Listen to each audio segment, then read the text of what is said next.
దేవునికి స్తోత్రం. హల్లెలూయా. కృపావాక్యం వింటున్న పిల్లలందరికీ మరి హృదయపూర్వకమైన వందనాలు చెల్లిస్తూ ఉన్నాం.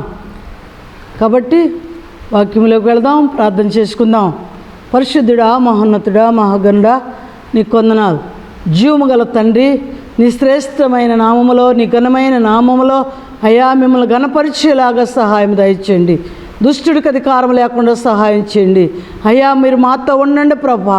నన్ను మరుగుపరిచి మీరు మాట్లాడమని మీ చేతులకు అప్పగిస్తున్నాను. మీ కృప, మీ సన్నిధి తోడుగా ఉంచమని అయ్యా. అది నుండి అంతవరకు మీరే నాయకత్వంలో జరిగించమని కృపావాక్యము ద్వారా ఎంతమంది వింటున్నారు ఆ పిల్లలందరూ ఉద్ధరించబడును గాక. మీ సన్నిధి మాకు తోడుగా ఉండును గాక. ఆమేన్, ఆమేన్. యెషయా గ్రంథము 49వ అధ్యాయంలో కొన్ని మాటలు మనం విందాం. ద్వీపవాసులారా, నా మాట వినుడి. దూరమునున్న జనములారా, ఆలకించుడి. నేను గర్భమున పుట్టగానే యెహోవా నన్ను పిలిచెను. తల్లి నన్ను ఒడిలో పెట్టుకొనినది మొదలుకొని ఆయన నా నామము జ్ఞాపకము చేసుకొనెను. నా నోరు వాడిగల ఖడ్గముగా ఆయన చేసి ఉన్నాడు. తన చేతి నీడలో నన్ను దాచి ఉన్నాడు. నన్ను మెరుగుపెట్టిన అంబుగా చేసి తన అంబుల పొదిలో మూసిపెట్టి ఉన్నాడు. దేవునికి స్తోత్రం. ఇక్కడ యెషయా భక్తుడు కూడా ఒక ప్రవక్త. ఈ ప్రవక్త చెప్పే మాటలు ఎలాగున్నాయి అంటే యేసుక్రీస్తు గురించే ఈ మాటలు రాశాడు. ద్వీపవాసులారా అంటే భూలోకములో ఎంతమంది దీపాలు వెలిగించి ఎన్ని కుటుంబాలు, ఎన్ని గృహాలు, ఎన్ని ప్రదేశాలు ఉన్నాయో వాళ్ళందరికీ ఈ శుభవార్త బయలుదేరి, ద్వీపవాసులారా మీరందరూ ఈ మాట వినండి, నా మాట వినుడి అని చెప్తున్నాడు. ద్వీపవాసులారా అని పిలిస్తే ఎంతమంది పలికారు ఆయన మాటకి, వినటానికి, లోబడటానికి నిలిచారు?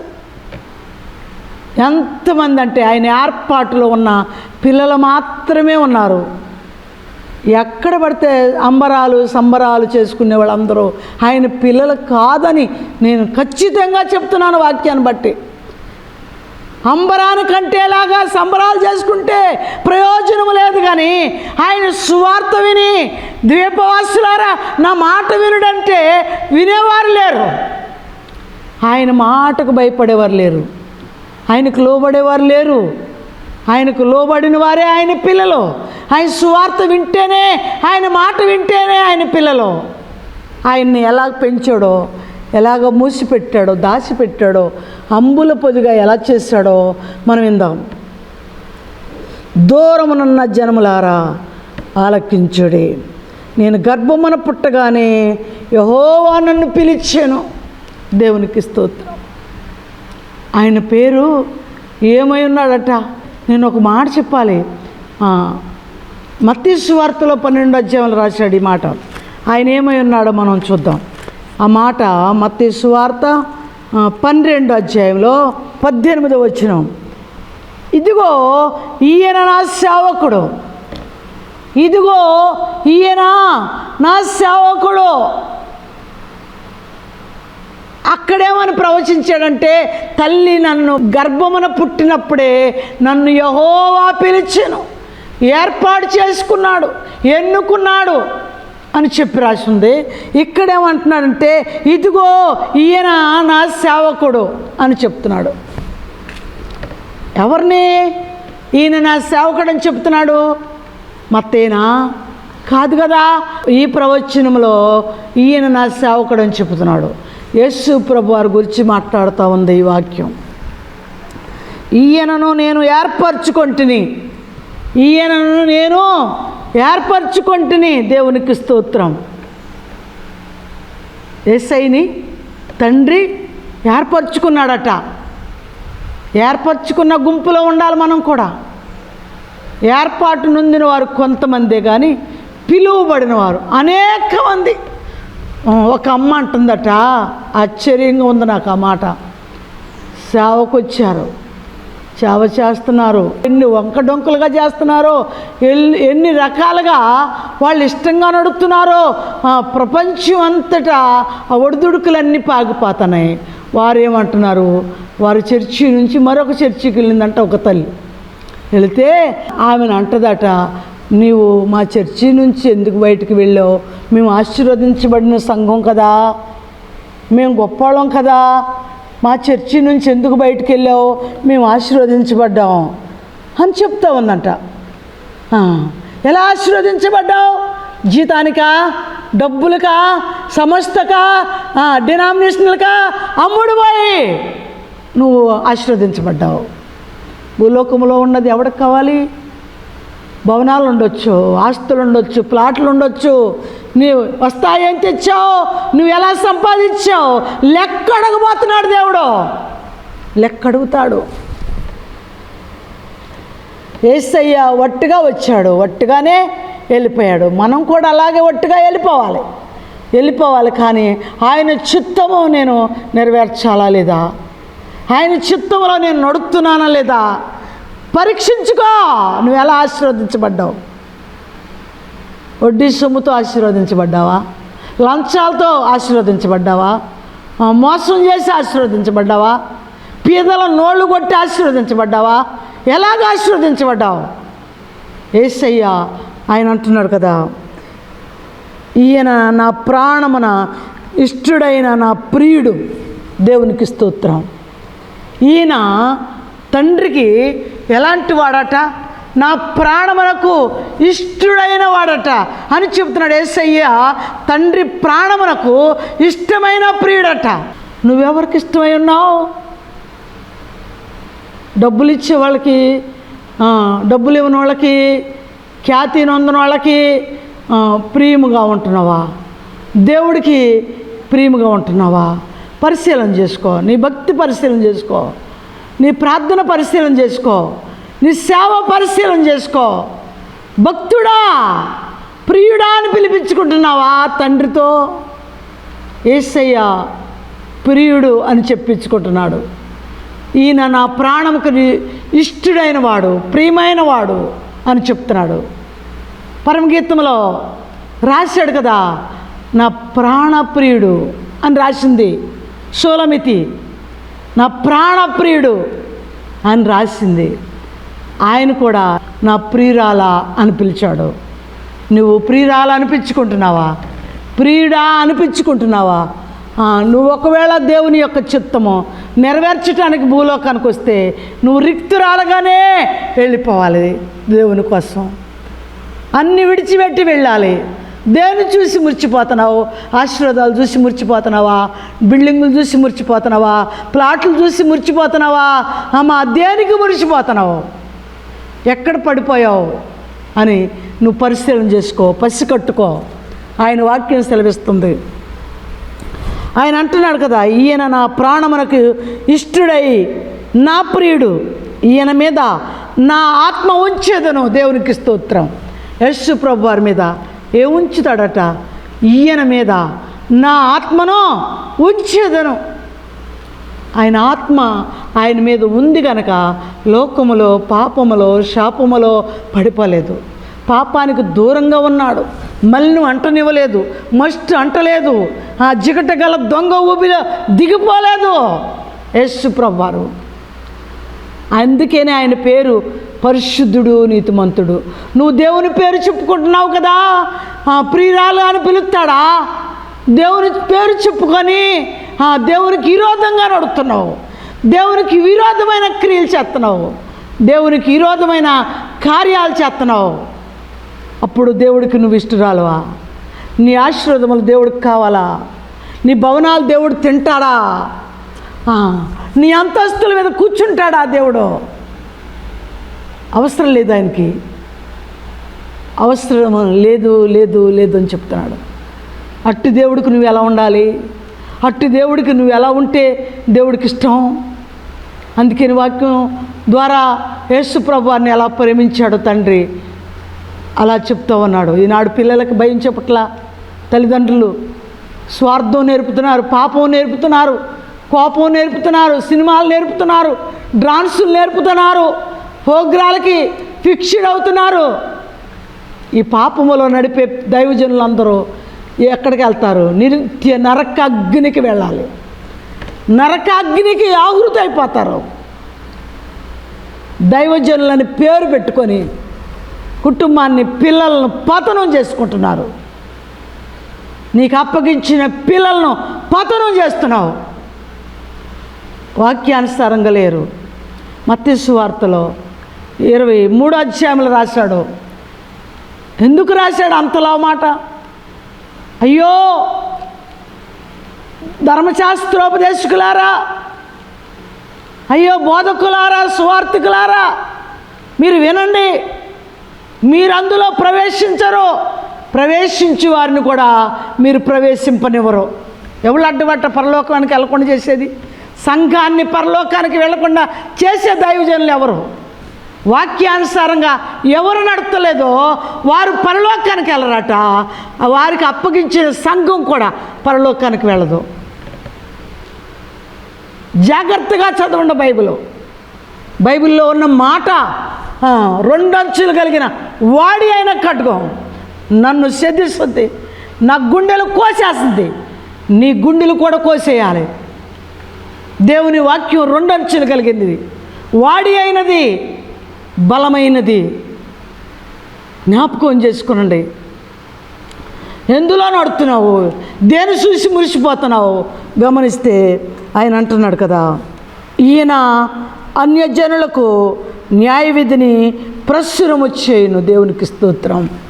యేసు ప్రభువారు ఇశ్రాయేలులో పుట్టాడని, ఇశ్రాయేలు వంశములో వచ్చాడని, యాకోబులో నక్షత్రం ఉదయించిందని ప్రవచనం ఎలాగుంటే అందులో పుట్టాడు.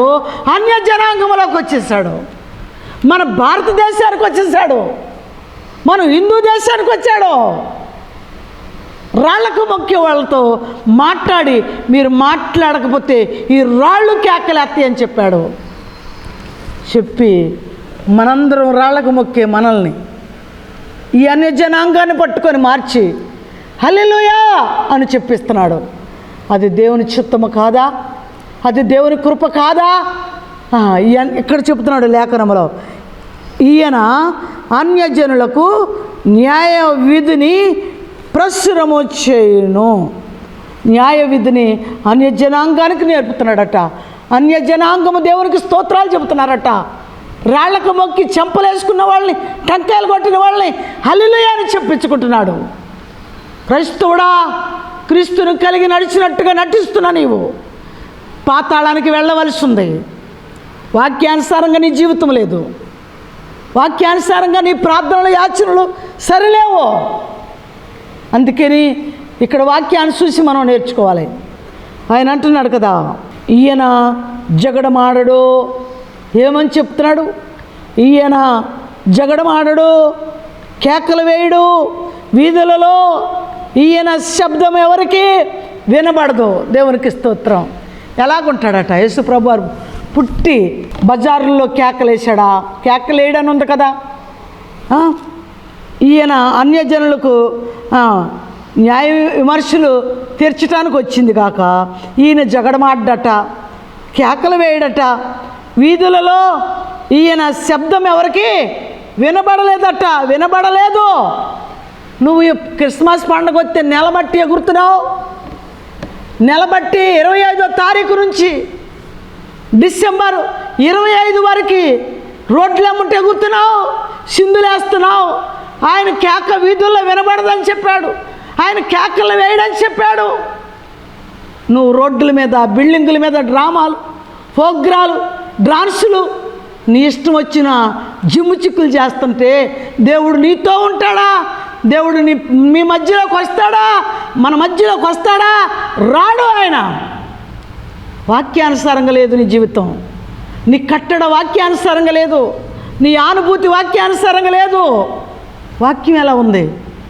ఆయన వీధుల్లో కేకలు వేయడట, అరవడట అని చెప్తున్నాడు. ఎంత గొప్ప యేసయ్యను పట్టుకొని మన ఇష్టం వచ్చినట్టు ఆరాధిస్తే యేసయ్య ఆత్మ దుఃఖపడి నీతో ఉండకుండా దూరంగా వెళ్ళిపోతుంది. సేవకుడా, సేవకురాలు, ప్రియమైన వాళ్ళు ఎవరు అనుకుంటున్నారో? ఆస్తులు ఉంటే చాలు అనుకుంటున్నారేమో, ఆటోమేటిక్ లైట్లు వెలిగితే చాలు అనుకుంటున్నారేమో, ఈ లోకంలో నశించిపోయాన్ని ఆడంబరముగా చూసి అతిశయిస్తున్నావేమో. ఈ ఆడంబరాలు, ఈ అతిశయాలు ఈ లోక సంబంధమైన వైభవాలు దేవునికి అక్కర్లేదు. క్రీస్తు ప్రభువులు నీలో పుట్టాలి, క్రీస్తు నీలో పుట్టాలి. అదే ఆయన కోరుకుంటున్నాడు. ప్రియమైన పిల్లలారా, అందుకని ఆయన అంటున్నాడు కదా, వీధులలో ఈయన శబ్దం ఎవరికి వినబడదు, విజయం పొందుటకు న్యాయ విధిని ప్రబలము చేయి వరకు ఈయన నలిగిన రెల్లును విరువడు, మకమకలాడుచున్న అవిశ్నారవును ఆర్పడు. దేవునికి స్తోత్రం. చూసారా ఏమంటున్నాడు? నలిగిన రెల్లుని విరవడట. ఒకవేళ నిస్థితి నలిగిపోయిందేమో, నిస్థితి ఎన్నో ఇరుకుల్లో ఇబ్బందుల్లో నలిగిపోయేవేమో, వాటన్నిటి నుండి నిన్ను విడిపించబోతున్నాడు, వాటన్నిటి నుండి నిన్ను తప్పించబోతున్నాడు, రక్షించబోతున్నాడు. అందుకని ఆయన అంటున్నాడు కదా, నలిగిన రెల్లుని విరవటానికి నేను రాలేదు, ఎవడు చనిపోవటానికి వీల్లేదు. ఒకవేళ నువ్వు కష్టంలో ఉన్నావేమో, బాధలో ఉన్నావేమో, దుఃఖములో ఉన్నావేమో, నీ దుఃఖమును ఓదార్చడానికి వచ్చాను, నీ కన్నీరు తొడవటానికి వచ్చాను, నీ రోదన వినటానికి వచ్చాను. కానీ నలిగిన రెల్లుని విరిచేవాడిని కాదు. దేవునికి స్తోత్రం. నీకు అభయం ఇస్తున్నాడమ్మా. నువ్వు నలిగిపోయేవేమో, నువ్వు దేవుని చిత్తములో ఎక్కడ నలిగిపోతున్నావో, వ్యాధులు వచ్చినాయేమో, బాధల్లో ఉన్నావేమో, కష్టములో ఉన్నావేమో, ఓదార్చగలిగిన సమర్థుడు దేవుడు ఒక్కడే. నీ కన్నీరు తొడవగలిగిన వాడు ఆయన ఒక్కడే. ఆయన తప్ప వేరొక దేవుడు లేడు అని బైబిల్ మనకు చెప్తా ఉంది. దేవుడే మనకు రక్షకుడు, దేవుడే మనకు విమోచకుడు. అందుకని ఆయన మాట విందాం. మకమకలాడుచున్న అవిశ్నారను ఆర్పడు, ఈయన నామమందు అన్యజనులు నిరీక్షించెదరు అనునదే అని చెప్తూ ఉన్నాడు. ఈ యేసయ్య నామములో ఎవరు నిరీక్షిస్తారట? అన్యజనాంగము నిరీక్షిస్తారట. అన్యజనాంగం ఏం చేస్తారట? ఆయన నామములో నిరీక్షించి ఎదురు చూస్తున్న జనం ఎవరు అంటే అన్యజనులు. అన్యజనులు. ఈ అన్యజనులు ఎవరో? యేసుక్రీస్తు ప్రణాళికలో లేనటువంటి ప్రజలని దేవుడు ఎన్నుకున్నాడు, దేవుడు ఏర్పాటు చేసుకుంటున్నాడు. ఇది ఉచితమైన కృపని మరి మనకు బైబిల్ నేర్పుతూ ఉంది. అందుకని ఈ 49వ అధ్యాయం యెషయా గ్రంథంలో ఆయన అంటున్నాడు కదా, నన్ను మెరుగుపెట్టిన అంబుగా చేశాడు దేవుడు. దేవునికి స్తోత్రం. యేసయ్యని ఎలాగ చేశాడట? మెరుగుపెట్టిన అంబుగా చేశాడట. అంబు, యుద్ధానికి పనికొచ్చే అంబు, ఆయుధం కలిగిన అంబు, ఎదుటి వారిని బలపరిచే అంబు, ఎదుటి వారిని సదించే అంబు. అలాగున్నావా? అలాగున్నావా? యథార్థంగా మాట్లాడుతున్నావా? నమ్మకంగా ఉన్నావా? ఆయన పరిశీలిస్తున్నాడు. మన హృదయం ఎంత ఎల్లప్పుడూ చెడ్డది, మానవుడు హృదయం ఎల్లప్పుడూ చెడ్డది అని చెప్తున్నాడమ్మా. ఎక్కడెక్కడ మనం తప్పిపోతున్నాం, ఎక్కడెక్కడ జారిపోతున్నాం, ఎక్కడ తొలగిపోతున్నాం పరిశీలన చేసుకుందాం, పరీక్షించుకుందాం. ఆయన కృపలో జ్ఞాపకం చేసుకొని మనం ఆయన తట్టు తిరుగుదాం.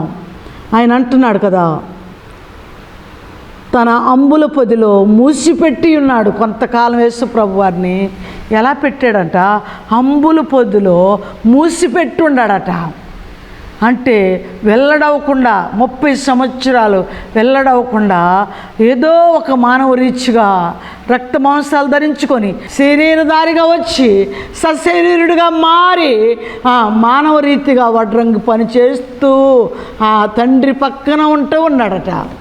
అంబుల పొదిలో మూచిపెట్టాడు, కొంతకాలం కాపాడాడు. ఆయన బోధ బయటకు వస్తే, ఆయన వాక్యము బయటికి వెల్లడైతే ఆయన బ్రతకటానికి అవకాశం ఉండదు కనుక ఆయన ఉండవలసిన సమయం వరకు అంబుల పొదిలో మూసిపెట్టాడని లేఖనం చెప్తా ఉంది. ఈ లేఖనం ఎవరు నమ్ముతున్నారో వారు ధన్యులు. ఈ వాక్యం ఎవరు నమ్ముతున్నారో వారు గొప్పవారు అవుతున్నారు. అందుకని వాక్యం చెప్తూ ఉంది కదా, నీలో ఇశ్రాయేలు నీవు నా సేవకుడవు. నీలో నన్ను మహిమపరుచుకొనేదను అని ఆయన నాతో చెప్పాను. దేవునికి స్తోత్రం. ఇశ్రాయేలు నా సేవకుడవు, ఇశ్రాయేలు నా సేవకుడవు, నీలో నేను ఘనత తెచ్చుకోబోతున్నా, నీ ద్వారా నేను మహిమ తెచ్చుకోబోతున్నా, నేను నిన్ను ఎన్నుకోబోతున్నా అని వాగ్దానాలు చేశాడు. ఇలాంటి వాగ్దానాలు చేసి ఆయన భూలోకానికి వచ్చాడు. ఆయన భూలోకానికి వస్తే ఇక్కడ అంటుంది కదా 49:14 వచనం, అయితే సియోను యెహోవా నన్ను విడిచిపెట్టి ఉన్నాడు అనుకుంటుందట. అయ్యలారా మీ అందరూ వినాలి. సియోను అనగా సిద్ధపడే సంఘం, ఎత్తబడే సంఘం, దేవునికి ఇష్టమైన సంఘం అని పేరు బైబిల్లో. ఆమె అనుకుంటుందంట, బాధలో కష్టములో అనుకుంటుందంట, ఏమంటుందంటే సియోను యెహోవా నన్ను విడిచిపెట్టాడు అనుకుంటుందట. అయ్యో నా దేవుడు నన్ను మరిచిపోయాడేమో అనుకుంటుందట. దేవుడు చెబుతున్నాడు, దేవుడు ఎన్నడో మర్చిపోయే దేవుడు కాదు, విడిచిపెట్టే దేవుడిని కాదని చెప్పాడు మనకి. నేను నిన్ను విడువను, ఎడబాయను వాగ్దానం. నా యొద్దకు వచ్చిన వారిని నేను త్రోసివేయను వాగ్దానం. ఆయన చెప్తున్నాడు కదా. సియోను అనుకుంటుంది కానీ సియోనుని ఏర్పాటు చేసుకున్న దేవుడు అంటలేదు, మర్చిపోలేదు అంటున్నాడు కదా. స్త్రీ తన గర్భమున పుట్టిన బిడ్డను కరుణింపకుండా తన సంటి పిల్లను మరుచునా అంటున్నాడు, వాగ్దానం చేస్తున్నాడు. సియోను అనే సంఘముతో, ఆ స్త్రీతో దేవుడు మాట్లాడుతున్నాడు కదా. సియోను నన్ను విడిచిపెట్టావని ఎందుకు ఓపోతున్నావు, ఎందుకు దుఃఖపడుతున్నావు?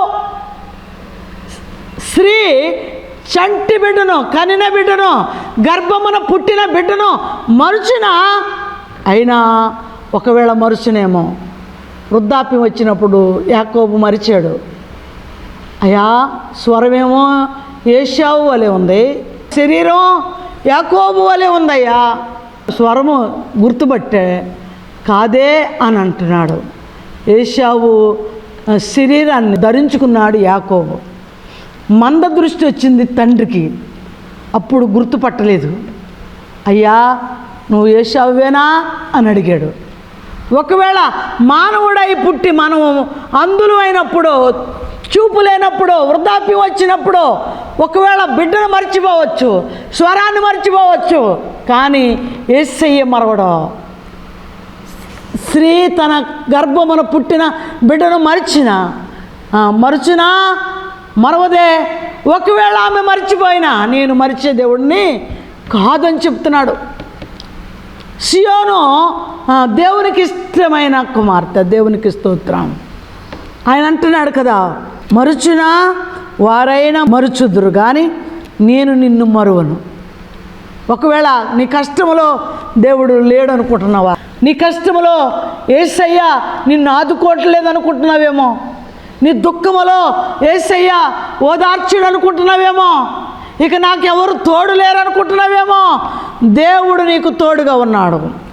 యేసయ్య నీకు తోడుగా ఉన్నాడు. నీ దుఃఖములో ఓదారుస్తాడు, నీకు నెమ్మదిస్తాడు. ఆయన అంటున్నాడు, నువ్వు అనుకోబాకు సియోను నీవు నన్ను విడిచిపెట్టావా అనబాకు అంటున్నాడు. అందుకని ఈ మాట రాశాడు. 16 వచనం నేను చదువుతున్నా. చూడుము నా అరచేతుల మీదనే నిన్ను చెక్కి ఉన్నాను.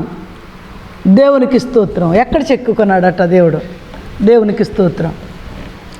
ఎక్కడ చెక్కుకున్నాడు? అరచేతిలో చెక్కుకున్నాడట. ఒకవేళ నన్ను విడిచిపెట్టాడేమో దేవుడు, అయ్యో నాకు దూరం అయిపోయాడేమో దేవుడు అని వాపోతున్నావేమో. ఆయన నువ్వు మర్చిపోవచ్చేమో, నువ్వు విడిచిపెట్టవచ్చేమో, నువ్వు దూరం అయిపోవచ్చేమో, కానీ దేవుడు నీకు దూరం అవ్వడు, దేవుడు నిన్ను విడిచిపెట్టడు. చూడుము నీవు నా అరచేతిలో చెక్కుకున్నానమ్మా అంటున్నాడు. అరచేతిలో ఉంటే ఎక్కడికి పోతావు? ఎవడు దోచుకుంటాడు నిన్ను? ఎవడైనా ఆ దేవుని చేతిలో ఉంటే నిన్ను చెక్కుకున్న దేవుడు ఊరుకుంటాడా? వదిలేస్తాడా? నిన్ను విడిచిపెట్టి వెళ్ళిపోతాడా? ఆయన చేతిలోనే ఉండవు, ఆయన చేతి నీడలో ఉండవు. ఆయన చేతిలో నిన్ను చెక్కుకున్నాడు. అయితే నిన్ను విడిచిపెట్టడు, నిన్ను మరువడు, నిన్ను వచ్చి ఎవడో అపహరించనివ్వడు. ఏ సాతానుడు కూడా నిన్ను దోచుకోవటానికి అధికారం లేదు. దేవునికి స్తోత్రం. ఎంత గొప్ప ఆశ్చర్యమైన మాటలు వింటున్నాం. చూడుము, నా అరచేతిలో చెక్కుకున్న సియోను ఎందుకు ఎడుతున్నావు? సియోను ఎందుకు నాకు దిక్కు లేదనుకుంటున్నావు? ఎందుకు సియోను నన్ను దేవుడు మర్చిపోయాడు అనుకుంటున్నావు? నేను నిన్ను మరవను, నేను నిన్ను విడవను. నువ్వు నా చేతిలో చెక్కబడి ఉన్నావమ్మా. నేను మరలా నిన్ను ఎత్తుకు తీసుకుపోయే వరకు రాజ్యం, అప్పటి వరకు నువ్వు నా చేతిలోనే ఉంటావు. నీ చెయ్యి విడవను, నీ కుడికి ఎడమకు తొలగకుండా కాపాడుకో. నిన్ను నీవు కుడికైనా ఎడమకైనా తొలగుకోకుండా నిన్ను నీవు కాపాడుకో. నీవు నా అరచేతిలో ఉండవు అని చెప్పిన వారు ఎవరైనా ఉండారా మనకి? అమ్మ చెప్పుద్దా? నాన్న చెప్తాడా? కన్న బిడ్డలు చెప్తారా? తోబుట్టులు చెప్తారా? రక్త సంబంధులు చెప్తారా? నీకు పర్వాలేదు నేను ఉన్నానని ఎవరు చెప్తారు? ఇదే మాట కీర్తనాకారకుడు రాశాడు కదా, రాజుల్ని నమ్ముకోవద్దు, రాజులు నమ్ముకోవద్దు, ధనము నమ్ముకోవద్దు. వారు ఒక్క దినమందు మట్టి పాలైపోతారు, రాలిపోతారు. ఒక దినమందు చనిపోతారు, ఒక దినమందు ఈ లోకం విడిచిపెట్టి వెళ్ళిపోతారు. కానీ ఎవరు నమ్ముకోవాలట? యేసయ్యని మాత్రమే నమ్ముకోవాలి. యేసుక్రీస్తుని నిజరక్షకుడిగా అంగీకరించాలి. నేను ఆయన చేతిలో చెక్కబడి ఉన్నామని నమ్మి ఎవరైతే విశ్వాసముతో ఎదురు చూస్తారో ఆయన ఎన్నడూ దాటిపోయే దేవుడు కాదని బైబిల్ చెప్తా ఉంది. బైబిల్ చెప్తా ఉంది.